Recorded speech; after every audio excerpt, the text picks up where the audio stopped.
Hey there, folks. I'm Mark, in affiliation with Spectrum Pulse, and it's Billboard Breakdown. I don't remember. So I gotta admit, this week actually turned out a bit better than I expected. Now that normally happens after a bad album bomb starts to go away, but here it's a bit more pronounced because of everything that could have gone wrong. We could have had a Nav album bomb for God's sakes, but thankfully some taste prevailed, and we got Lil Durk and Kalani instead. For better and worse. And we got the expected rebounds, but it's more of a mixed bag than outright terrible, and that's nice in 2020. And as for what's taking our top spot, well, apparently we are now 2 weeks in a row where there is trending controversy surrounding the Billboard Hot 100, specifically the number one spot, which got taken by Stuck With You by Ariana Grande and Justin Bieber, debuting at number one. Now, we'll talk at length about this song later, but it's important to discuss how it got here, because Billboard themselves had to put out a press statement on it and their formulas. And really, I cannot stress how unprecedented this kind of is, especially given that they highlighted those people making predictions surrounding how the top 10 would behave, and they had to distance themselves from them, especially when artists start taking those predictions as gospel, which is really an outgrowth of some of the Nicki Minaj conversation we had last week. So, Stuck With You at number one, it got there on good streams, okay YouTube, real radio growth, and solid but not incredible sales, which came as a part of a charity bundle. Now, there was an accusation being made that mass single purchases done by their management accounted for a lot of those sales, but in Billboard's statement, they said they don't really count when labels do excess bulk purchases and apply some extra scrutiny when that happens. Now, the follow-up question is how much you really believe that, because bulk buying of an album or single to boost chart position by the label, that's been a seedy tactic done since the chart's inception. It primes the pump. It will draw the curious to see a song or album that's on the rise. But I'd argue the biggest factor comes in consistency. In all channels. Hell, I'd say it's similar for Say So by Doja Cat and Nicki Minaj at number two. Huge radio, sure, but the streaming and sales are really there to back it up. But let's get to the elephant in the room. At number three, GOOBA by 6ix9ine, where the SoundCloud wife who was trying so hard to go to number one but fell short and threw an exposed temper tantrum about it the same way Nicki did against Travis Scott in 2018. But here's the reality, and it's the same damn thing I say to K-pop stans all the time. If you don't play every channel, you're gonna lose the race here, as he's got insane YouTube numbers, okay sales, but he wasn't on top in on-demand streaming, and he had pitiful radio. And keep in mind, YouTube's total hit count comes from a global audience, not just the US, which is what Billboard counts. And really, if I wanted to be petty, I would come here and say that to 6ix9ine, maybe back off counting the shady tactics, unless you really want to take a look at where your streams and YouTube really come from.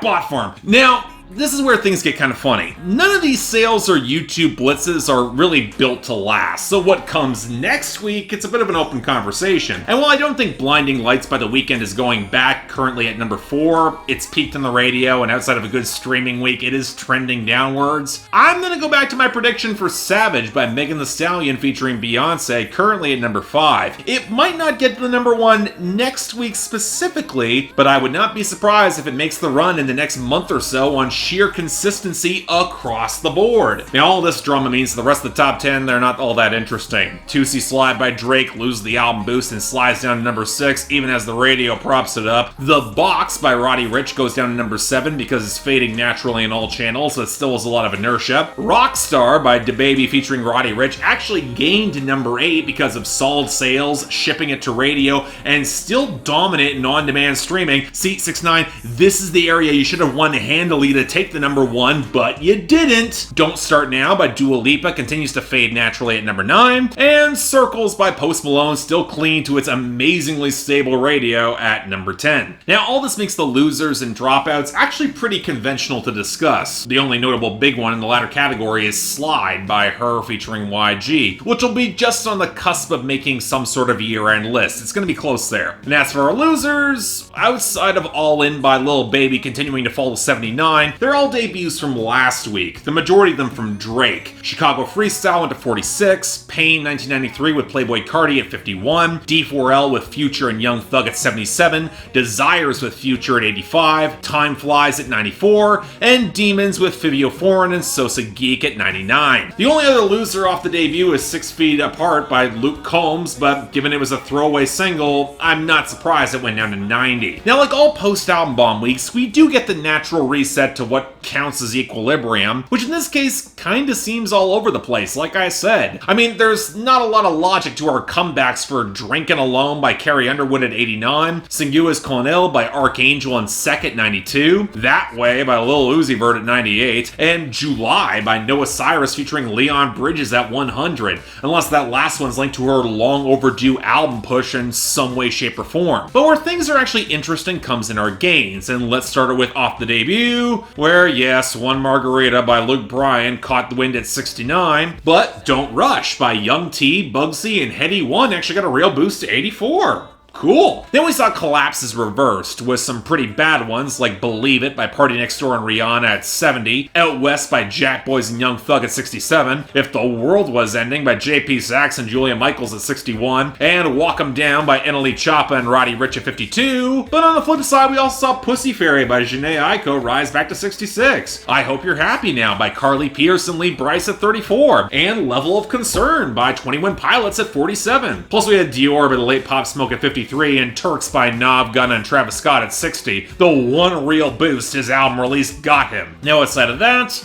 well, country had a week, with offsetting Sam Hunt picking up Hard to Forget at 44, and I Love My Country by Florida Georgia Line surging up to 74, with Bluebird by Miranda Lambert at 57, After a Few by Travis Denning at 38, In Between by Scotty McCreery at 72, and Die From a Broken Heart by Maddie and Tay at 82. But outside of that, well, After Party by Don Toliver is still here at 63, and I'm not gonna claim I'm happy about Some to Prove by Lil Baby rebounding to 45, or Before You Go by Louis Capaldi breaking the top 40 at 37. But in the mix, we also got Ride It by DJ Regard at 62, Super Lonely by Benny and Gus Dapperton at 39. Not gonna lie, this is kind of growing on me a bit. And What's Poppin' by Jack Harlow surging up to 32. Unfortunately, the one consistent gain is Party Girl by Stay Solid Rocky at 48. I mean, we should stifle this in the crib, people, before this becomes a Ransom Part 2, now slower and crappier. But now for a reasonable list of new arrivals, let's start with number 91, Viral Moment by Lil Durk. Some niggas have my back, but I'm steady seeing signs.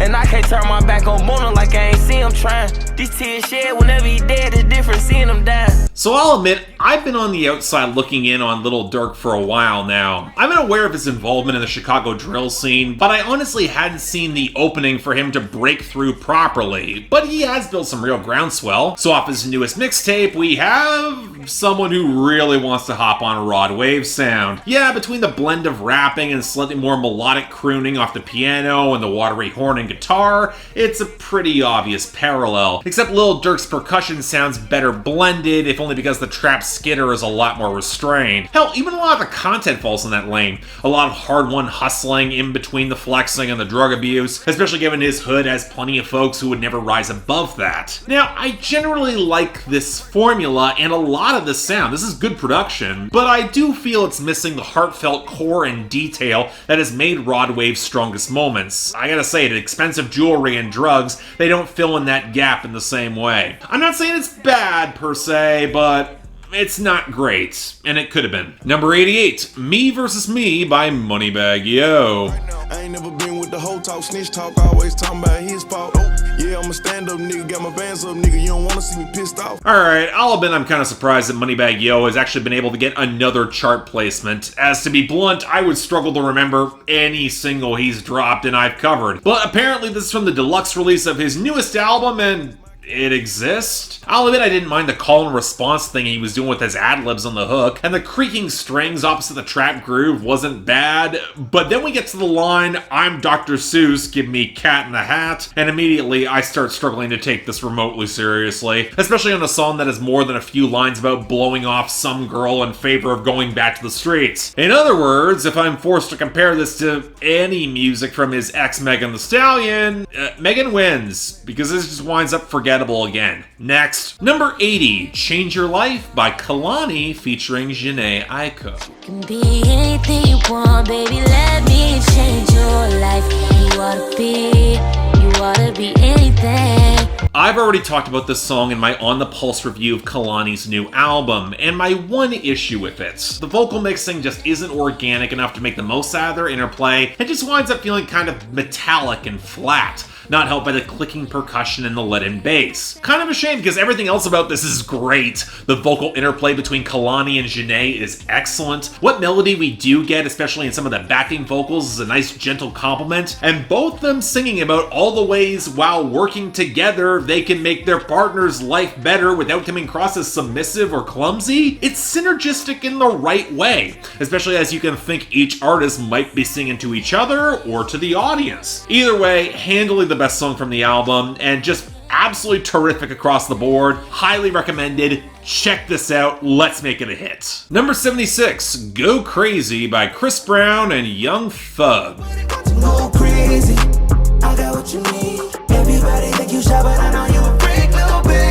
I'm willing to bet the majority of you didn't know that Chris Brown and Young Thug put out a project together, most because the release was kind of a mess and the buzz, both critical and otherwise, seemed to evaporate pretty damn fast. But hey, they got a collab single where they're trying to pull the whole change your life card too. I don't know, somehow I prefer it a lot more from Kalani and Jhene, just saying, as this somehow feels even more clumsily blended and lacking the organic presence off the piano. But that doesn't even surprise me. It seems like both artists want to shy away from their warmer, more colorful, organic side, seemingly because they want the music to sound more canned and cheap, which I get from Chris Brown has been a problem with him for nearly a decade, but what's your excuse, Thugger? Come on! And what's frustrating is the melody and sample choice, they're not bad, and for the most part, they're actually on topic for once in the hookup jam, which is saying something for Young Thug, but then Chris Brown kills the intimacy when he has to brag about all the other hoes on his phone. Again, it's self-sabotage by bad artistic instincts. So what could have been good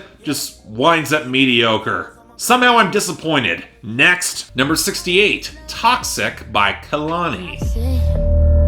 All of this love is toxic.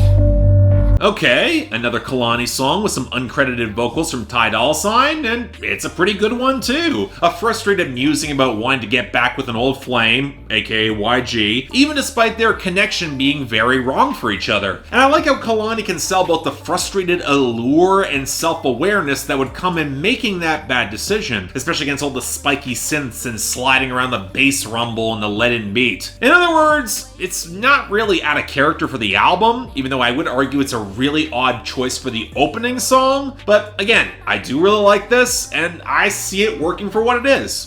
Nice stuff. Check it out. Number 65, Zoo York by Lil Tjay featuring Fivio Foreign and Pop Smoke. Bitch, I'm from Zoo York, Zoo York, bitch, I'm from Zoo York. Bitch, I'm from Zoo York, Zoo York, bitch, I'm from Zoo York. You know, I really want to be interested in the developing New York drill scene with more prospects popping up seemingly every month, but I'm just stuck in the situation of not really liking a lot of it. That's kind of the case for this song. Lil Tjay sounds like he's drowning in his own auto-tune opposite a blubbery bass that doesn't bring anything close to real groove. Fivio Foreign starting to remind me of Lil Uzi Vert and how much he will leave bars to hang disconnected from any sort of full flow. This is the second week in a row where I'm not impressed by this guy, and he keeps doing that. And as much as I hate to admit it, the late Pop Smoke does a lot of the same. And it's not like the content does more to fill in the gap. It's gunplay, it's fucking your girl, designer brands. Not only have we heard this, but the halting delivery makes it feel really awkward and stilted, which doesn't match all the bombast they keep trying to create with this production. I don't know, I'm not gonna call it terrible, but it's forgettable and mediocre in a way that it really shouldn't be. Next, number 50, Can I by Kalani featuring Tory Lanez. See you tonight. Can I stop by to see you?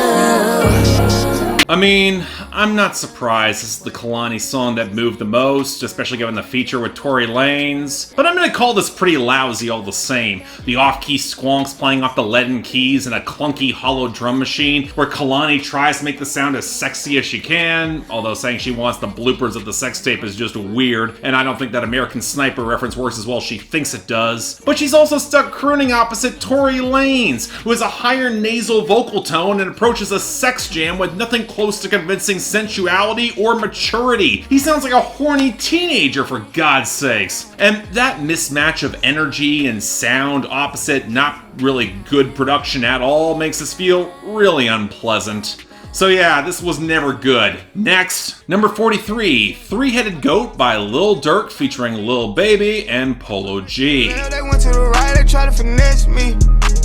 Still running around with that blicky, I hope they don't catch me. Police had raided our spot, so we went to the next street. Second Lil Durk song, this time recruiting the walking charisma void that's Lil Baby. Thankfully only here for the hook and literally 3 bars of a verse. Although somehow that dick piston found time in to throw the R word, and then Polo G swings by to steal the entire song, except he misses when he keeps falling off the damn beat. Honestly, the entire track has this weird unfinished feel. Fractured verses, promising but down-tuned melody, and very spare drum machine. And even I think both Lil Durk and Polo G have good verses in describing those who doubted them, who they left behind in the trap. Only Lil Durk manages to keep it stable, and without the hook to properly space out the verses, it just feels really sloppy, assembled in post maybe. So yeah, it's a mess. It ain't good. Kind of a shame because, at least from 2 of these rappers, expected maybe a bit more. Number 3, GOOBA by 6ix9ine. Double thick thighs, twin sisters. Drop it down and wobble up. Mommy boot it up. She get down and gobble up. Cause my money up. You know, I would have been comfortable never having to talk about this snitch ever again. Because from a musical level, what does he really add to the conversation that we can't get from anyone else? Let's be blunt here. 6ix9ine was on his way out in 2018, even before he went to jail. He was a one-dimensional troll who was more explosive personality than actual talent, and this is him leaning into all of that. Because all the tricks are here. He's shooting people, he's insulting people, he's calling other people clout chasers, and while he tries to switch up his flow, he does it just to throw in references to the pandemic and half-formed Spanish to supposedly justify why he keeps throwing down the N-word. For God's sakes, his entire second verse is basically mocking everyone who's angry that he's out of jail and he's now trending, and how him snitching got him even more success. I mean, what he wants is for me to get angry and curse him out. But I'll be honest, there's just not enough here for me to do it. The beat build up on the hook, it's not bad, but with the bare bones piano and percussion, there's nothing to this instrumental. And very little of this is new or shocking from 6ix9ine. It's not imposing, it's just obnoxious coming from him. So while I'm indifferent to pretty negative on this, I mean, it's not even the worst thing I heard this week, I do think he is in for a very bloody accident if he keeps this up and playing like this. Because considering all the people he has pissed off, his 15 minutes are about up. And my guess is his luck is not going to last much longer. And finally, number 1, Stuck With You by Ariana Grande and Justin Bieber. It's just you and me, and there's nothing I can do. I'm stuck with you, stuck with you, stuck with you. So it seems like the general consensus around this song, it's basically Scooter Braun's fault, taking the advantage of a weakened chart atmosphere to push a quick single to ride on celebrity alone under the guise of charity. Now, this for the record is the big reason why a lot of people really hate charity singles. They're transparent acts of self-promotion that even if they raise money for a good cause, they feel fundamentally insincere. And while I'm sure the money went to the right place, doesn't make the song all that good. I mean, the common comparison I've seen to this is the Ed Sheeran-Beyonce collab, perfect, but at least everyone on that song was mixed to sound their best. Here, after Ariana's first verse, the hollowed-out vocal production takes a nosedive because they need to make Bieber's lack of personality sound credible opposite her, especially around his pretty mediocre falsetto. It's got the same problem as Perfect in feeling unbalanced, although I will say I like the slightly rougher guitar between them here, and at least Ariana's trying a little harder than Beyonce did on Perfect, but as a whole, it's barely even a song. It's a detached, guess I'm stuck with you, so let's screw that you would get in a time like this, and it feels really flat and awkward opposite the soulful groove they're trying. Most obvious in the final hook where Bieber goes for the lower register and he just sounds checked out. So yeah, I'm not gonna complain about this blocking 6ix9ine from the #1, but let's be real, let's not act like this matters, or will be all that memorable. But truth be told, when putting together the best and worst this week, I'm a little bit surprised how much Kalani is gonna dominate the conversation for me. I mean, for one, she's got the obvious best with Change Your Life with Jhené Aiko, and I'm also giving her the honorable mention for Toxic, but she's also getting the worst of the week for Can I with Tory Lanez, which I didn't like on the album and I really don't like here. I mean, hell, that's gonna edge out GOOBA by 6ix9ine, which is getting the dishonorable mention because at least Lil Durk can wrangle together some decent verses, and Lil Tjay can approach bombast in a field that could work to the right audience. But next week, oh god, we're gonna get a future album bomb, aren't we? Well, stay tuned for that possibility, but until then, I'm Mark, you're watching Billboard Breakdown, affiliated with Spectrum Pulse, and I'll see you next time.